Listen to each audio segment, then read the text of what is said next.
Look forward to that, too. And I love the guest picker. I'm just saying. That's it for this SportsCenter NBA Countdown next. It's for the culture. Wait a minute, get it how you live it. 10 toes in when we standing on business. I'm a big stepper, underground method.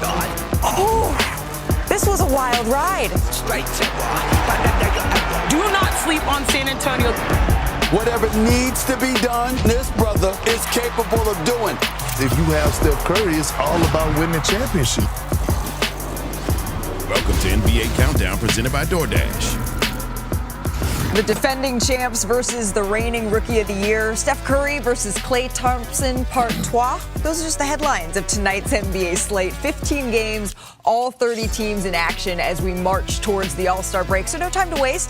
Let's get out and run, my friends. We're going to start with the Celtics. Boston, they're the favorites to win it all again as we head into the break. But Richard, should they be? Well, I just think that there are some teams that might have closed the gap. I still think Boston is the favorite, but it's not as much of a margin when some of these other teams, some late additions that we saw at the trade deadline. I think the gap is closed, but to me, when they're healthy and playing well, they're still the team. Right now, they're going into the break a little hobbled. No Jaylen Brown tonight, no Drew Holiday as well. The Celtics are going to have their hands full with Wemby, who's not just averaging 25 and 11, but the heavy favorite to win Defensive Player of the Year, averaging nearly 4 blocks a night. Shanae, what end of the floor from Wemby is most impressive to you? Sis? That is an unfair question because offensively, we are able to see anything is possible when he has the ball in his hands as a 7'5" guy that can knock down threes. But honestly, defense is his calling card. It will be an award that he can win. Again, 3.9 blocks per game, the biggest deterrent in the NBA. Well, then there's the MVP. SGA starting to run away with the award in the eyes, at least of the odds makers. A season best -700 to take it home, his shortest odds at any point this season. For now,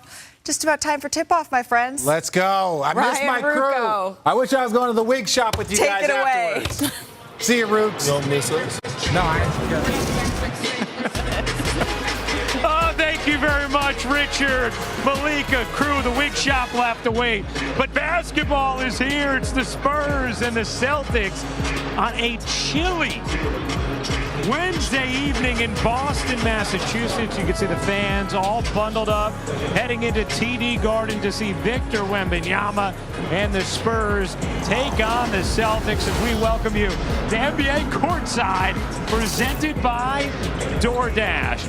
Always a packed house, always an outstanding atmosphere here as we welcome you courtside. Hey everybody, Ryan Rucco alongside Doris Burke. So happy to be with you this Wednesday night for the NBA on ESPN.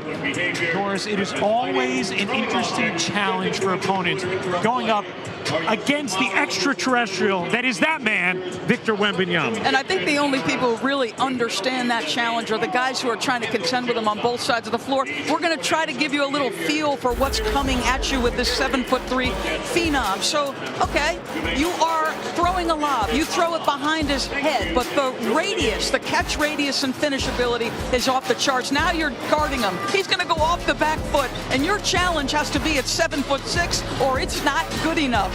Every time you think you have a driving window, that window closes in a hurry. This guy covers ground smoothly and efficiently. All right, who do we think of when we think of pass and relocate? I don't know, maybe the greatest shooter ever? Stephen Curry? No. Your 7'3" center is going to step out and drain threes. He takes about 10 per game. He's been absolutely sensational. It really is incredible. Only NBA player with 100 blocks and 100 made threes this season. For a little more on the Spurs, let's send things over to Katie George. Well, Ryan, tonight is Game 5 for De'Aaron Fox with Victor Wembanyama and the Spurs since he was traded to San Antonio. And already there's a lot to like about Fox and Wemby's two-man game. Both players topped 30 points on Monday night against Washington. And earlier this morning, Fox said, yes, of course, he's still trying to learn Wemby's tendencies, like how he can throw the ball to the moon and Wemby can still go up and get it. He says he's such a unique and dynamic player. It takes time to learn how to play with someone like that. So patience is key. But Fox says already he can tell Wemby makes his job easier both offensively and defensively, which is a blessing.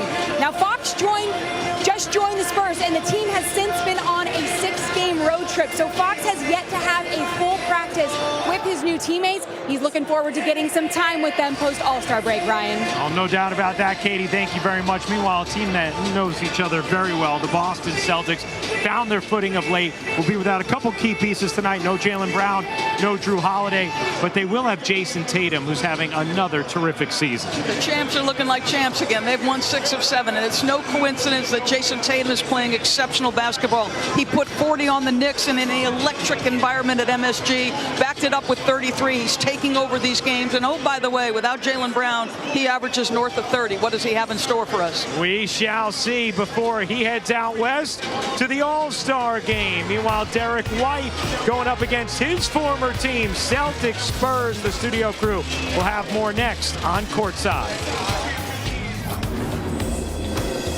NBA Courtside on ESPN is presented by Dash Pass, your door to all things basketball.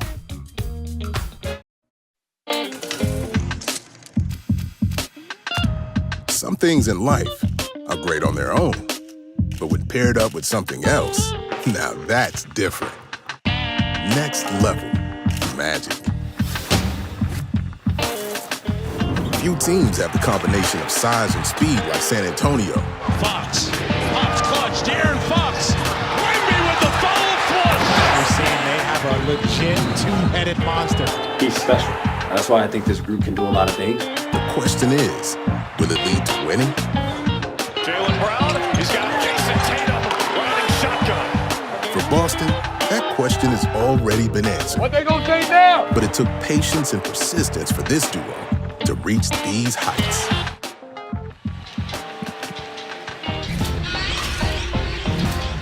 We welcome you to NBA Wednesday, presented by State Farm at TD Garden. Getting ready for action between the Celtics and the Spurs on a Wednesday night before we get ready for All-Star Weekend as we take a look at the starting lineups for the visiting San Antonio Spurs. Chris Paul, the recently acquired De'Aaron Fox, Devin Vassell, Harrison Barnes, and Victor Wembanyama will be headed to his first All-Star game. And for the Celtics, without Drew Holiday and without Jaylen Brown, it's Sam Hauser and Al Horford who slide into the starting lineup to join Derek White, Jason Tatum, and Kristaps Porzingis. Victor Wembanyama having a sensational sophomore season, averaging 24.5 points per game, 11 rebounds, nearly 4 blocks. And Jason Tatum, as you said, Doris, has really been dialed in over the last couple of contests as he heads into the break on a nice streak here. It's just a consistent 3-level scorer. He absorbs a tough defensive assignment nightly. And the thing I like the most about Jason Tatum is how available he is on a nightly basis. Tatum, a 6-time All-Star now.